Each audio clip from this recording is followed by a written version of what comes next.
प्यारे बच्चों, तो हम आज से 9th क्लास के बच्चों के लिए मैथमेटिक्स के वीडियो बना रहे हैं।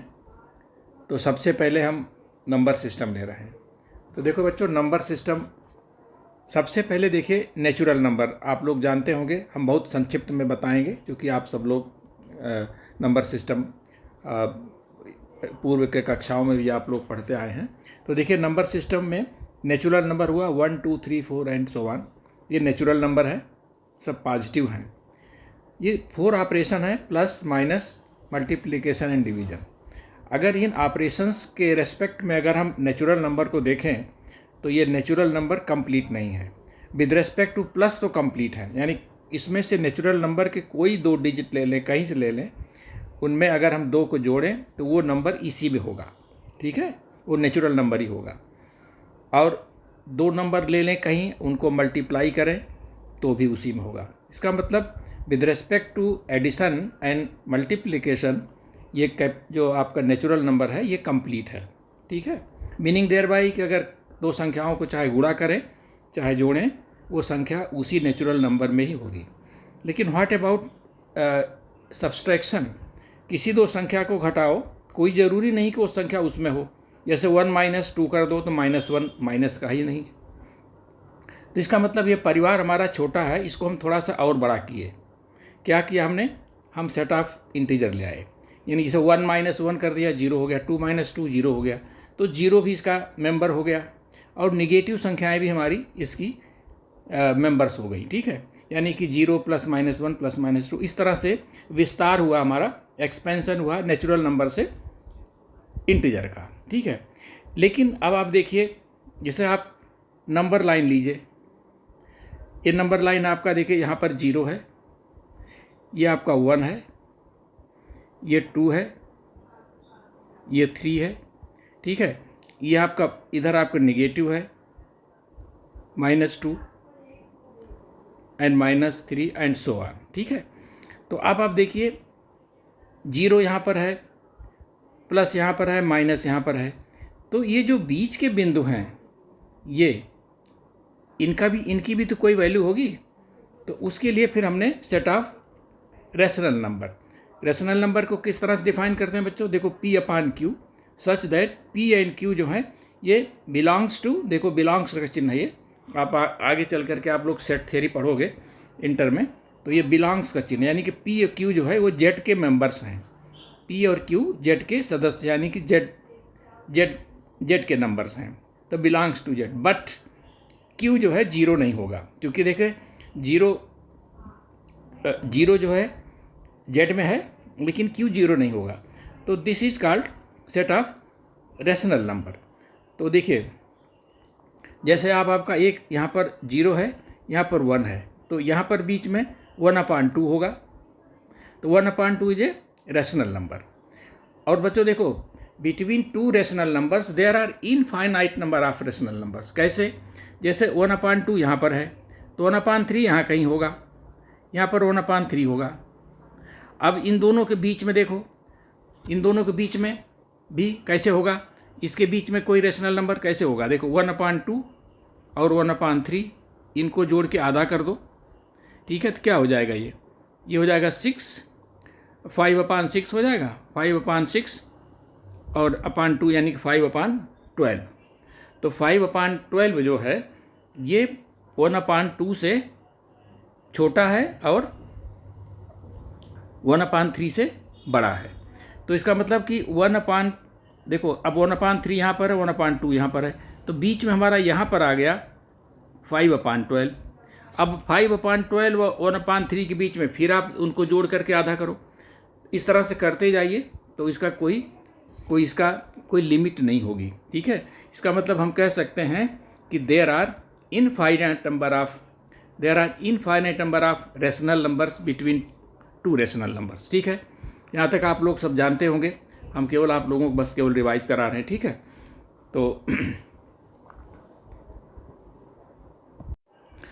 तो हमने देखा बच्चों कि there are infinite number of rational numbers between 2 rational numbers. इसका मतलब कि कहीं से भी हम कितना भी नज़दीक जाएं, कोई रेशनल नंबर हमको मिलेगा, उसके नज़दीक वाले को जोड़ करके आधा करें, फिर हमको एक मिलेगा, फिर उसको जोड़ करके करें, आधा करें, फिर रेशनल नंबर हमको मिलेगा। तो इससे तो ऐसा लगता है कि जो हमारा जो नंबर लाइन है इसके हर एक पॉइंट जो है वो सब कवर हो गए, लेकिन ऐसा नहीं है। इसके बावजूद भी कुछ ऐसे नंबर्स हैं जो आपके क्यू के भी मेंबर्स नहीं हैं, यानी वो उनको फ्रैक्शंस में भी नहीं लिखा जा सकता। और वो कौन से नंबर्स हैं? They are called irrational number. ठीक है, उनको हम इर्रेशनल नंबर, उनको चाहे आप आई से डिनोट कर लो, क्या कहते हैं? Irrational number, irrational number. ठीक है, तो इर्रेशनल नंबर क्या होते हैं, कैसे होते हैं? जैसे आपका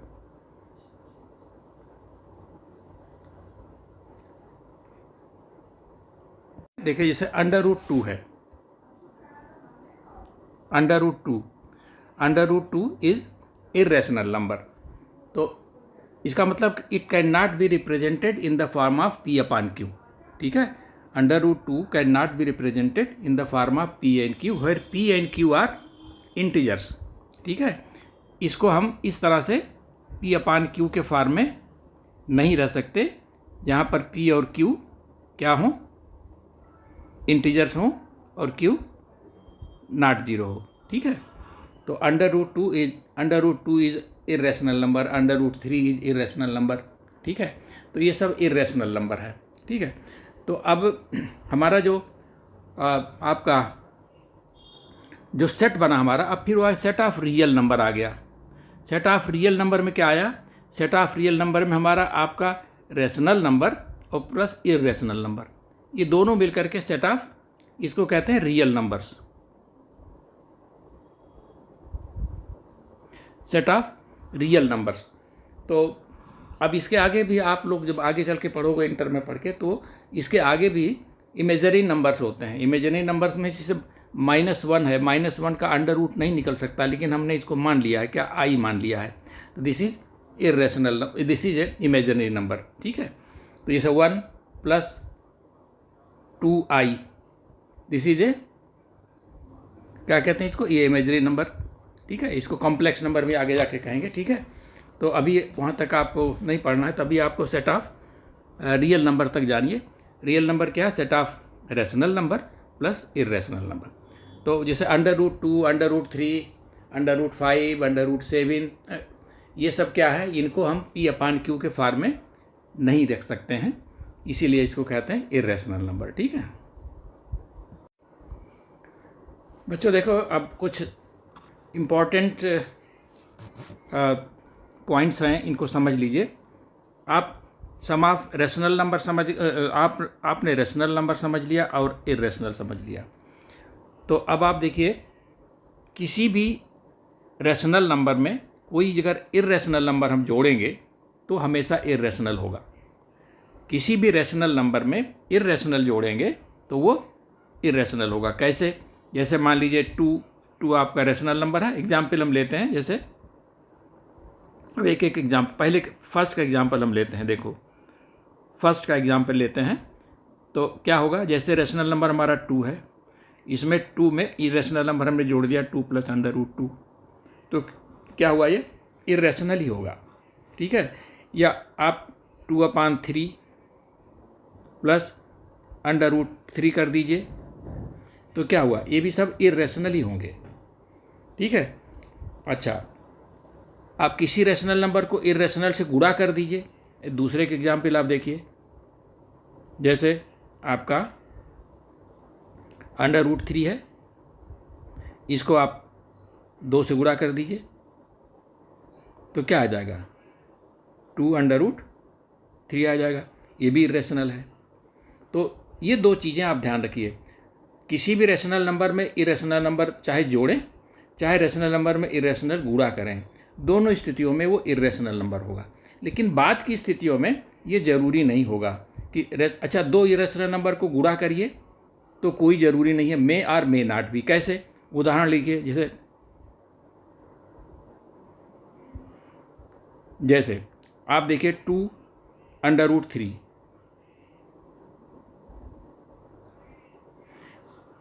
हमने बताया कि किसी इर्रेशनल नंबर में कोई जोड़े, जैसे 2 है, √3 इसमें है, तो 2 माइनस √3 क्या हुआ, इर्रेशनल नंबर हुआ।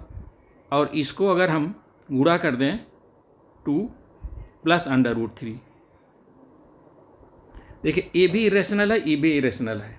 जब हमने गुणा किया तो क्या आ गया, a minus b a plus b, a square minus b square, तो क्या हो जाएगा 4 minus 3 that is equal to 1।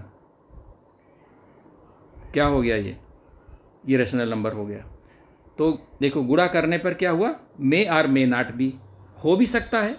जैसे मान लीजिए आपका इसी को आपको 2 माइनस √3 को आपने √5 से गुणा कर दिया, तो ये क्या आ जाएगा, ये इरेशनल आएगा। ठीक है, तो may or may not B. ठीक है, अब देखो 3 का हो गया। चौथे का देखिए, डिवाइड करते हैं तो भी कोई ज़रूरी नहीं है कि वो, अब देखो चौथे का एग्जाम्पल देख लीजिए। जैसे 2√3 क्या है, 2√3 इरेशनल है। हमने बताया कि किसी भी इरेशनल को अगर रेशनल से गुणा करेंगे तो इरेशनल होगा। √3 क्या इरेशनल है, और इसको √3 से भाग दे दीजिए तो क्या आ जाएगा, 2 आ गया। इसका मतलब क्या हुआ, रेशनल हो गया। ठीक है, तो इसका मतलब ये हुआ कि अगर हम इरेशनल को इरेशनल से भाग दें तो may or may not B. ठीक है, या वो इस तरह से आप देखो, √3 को 2√3 को आप √5 से भाग दे दीजिए तो क्या हुआ, ये भी इरेशनल हो गया। ठीक है, तो may or may not be irrational. ठीक है, अब देखो आपका 5वें का एग्जाम्पल क्या है। 5वें का एग्जाम्पल है rational minus irrational may or may not be. देखो इसका क्या है, जैसे मान लीजिए 2 प्लस √3, दिस इज इरेशनल। इसमें से घटा दीजिए आप क्या, 1 प्लस √3 क्या है, ये भी इरेशनल है, ये भी इरेशनल है। घटाने पर क्या आ जाएगा, √3 कट जाएगा, 2 माइनस 1 हो गया। तो ये बच्चों ध्यान देने वाली बात है। ठीक है, ये आप लोग ध्यान रखिएगा।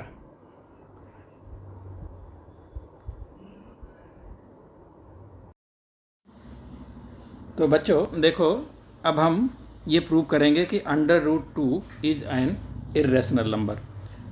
इसका मतलब क्या हुआ कि √2 can not be represented in the form of P/Q। ठीक है, तो इसको हम किस मेथड से प्रूव करेंगे, इसको हम मेथड प्रूव करेंगे मेथड ऑफ कॉन्ट्रडिक्शन से।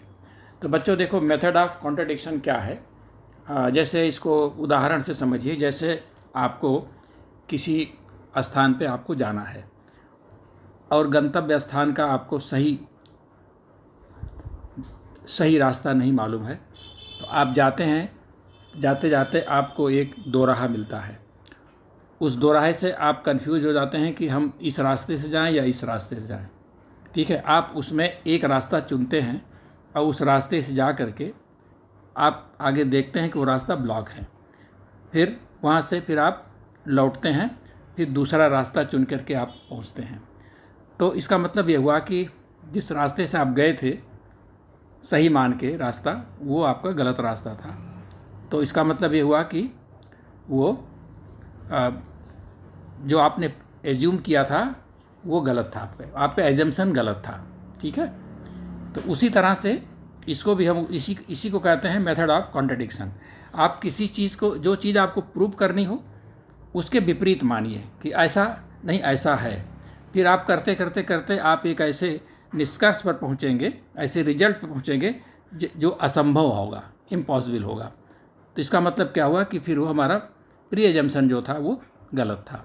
तो उसी तरह से हम उसी मेथड से इसको प्रूव करेंगे। तो जैसे प्रूव करना है कि √2 इज एन इरेशनल नंबर, तो हम कॉन्ट्रेरी मान लेते हैं कि √2 इज ए रेशनल नंबर। तो √2 अगर रेशनल नंबर है तो it can be represented in the form of P/Q, जहाँ पर P and Q belongs to Z, Q is equal to not 0 and PQ have not common prime factor.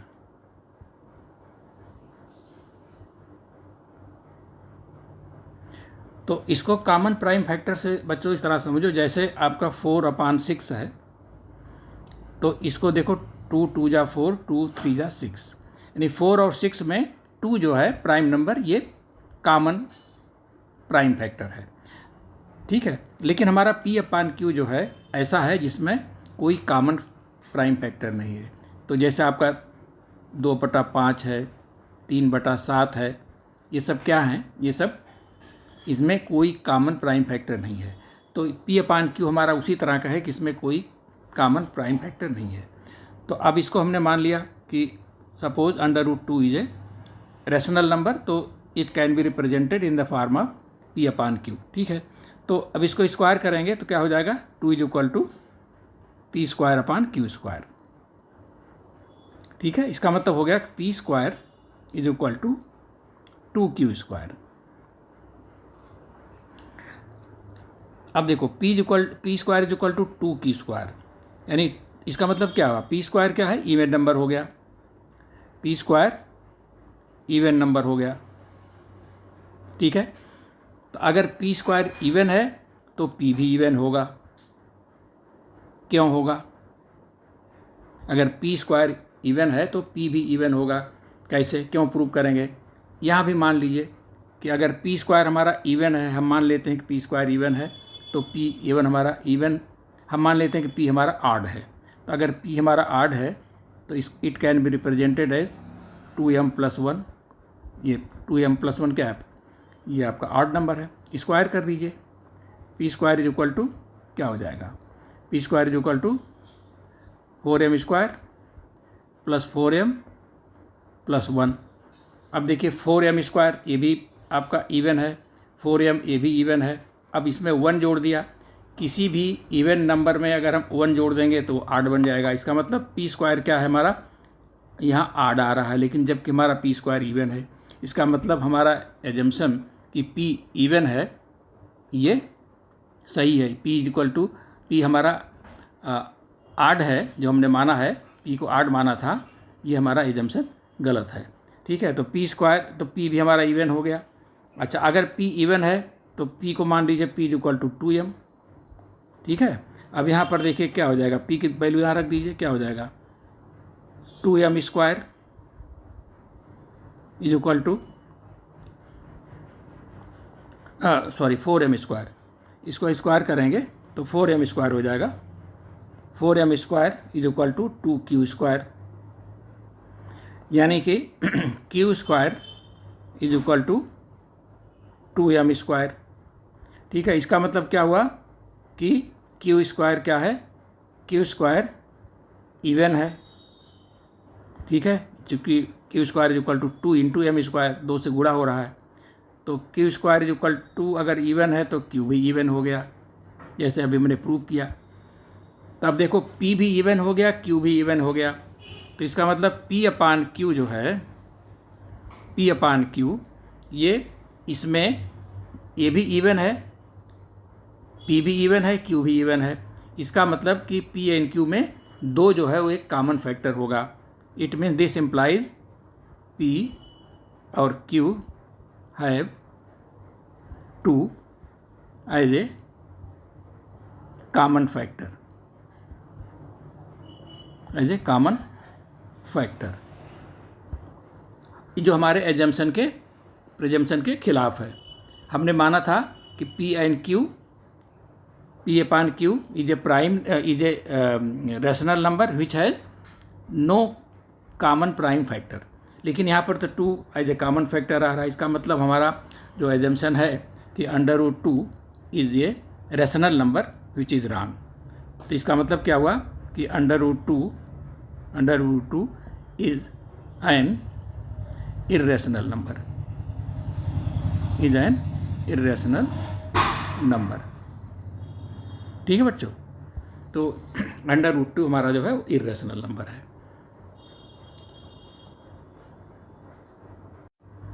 तो देखो बच्चों, √2 आपका √2 है, √3 है, √5 है, √7 है, ये सब क्या है? ये सब इरेशनल नंबर है। तो हमको प्रूव करना है कि 2 + √3 इज़ एन इरेशनल नंबर। वैसे तो हमने पहले बता दिया है कि किसी भी इरेशनल नंबर में जब हम कोई रेशनल नंबर जोड़ देते हैं तो वो पूरा जो है वो इरेशनल नंबर हो जाता है, लेकिन इसको हमको प्रूव करना है। तो मान लेते हैं, सपोज करिए x = 2 + √3, ठीक है। सपोज x इज सपोज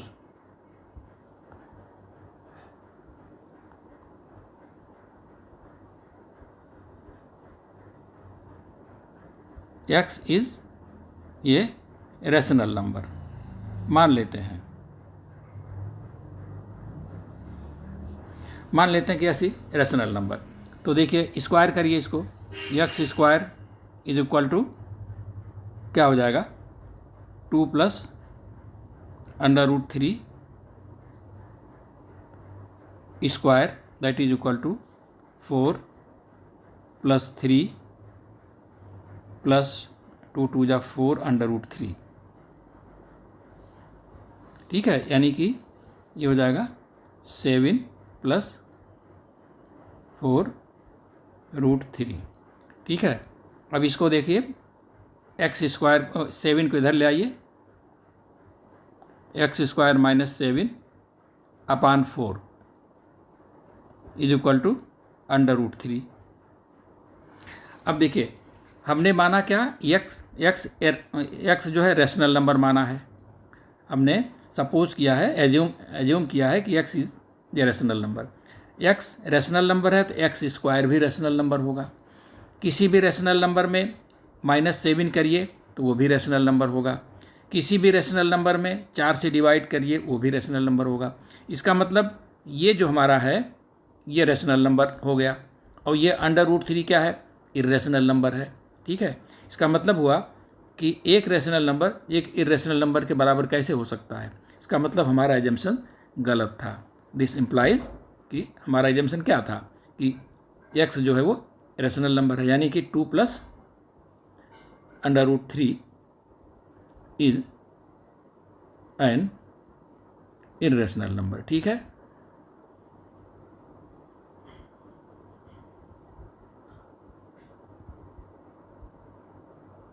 तो इस तरह के क्वेश्चंस बच्चे आप लोगों के एग्ज़ाम में पूछे जाएंगे 9th में और 10th में भी, कि तो इस तरह से कोई भी इस तरह से हो तो आप उसको एज्यूम कर लीजिए कि वो रेशनल नंबर है, फिर उसको इस तरह से एडजस्ट करके आप उस निष्कर्ष पर पहुँचो कि आपका एजम्पशन वो गलत था, ठीक है।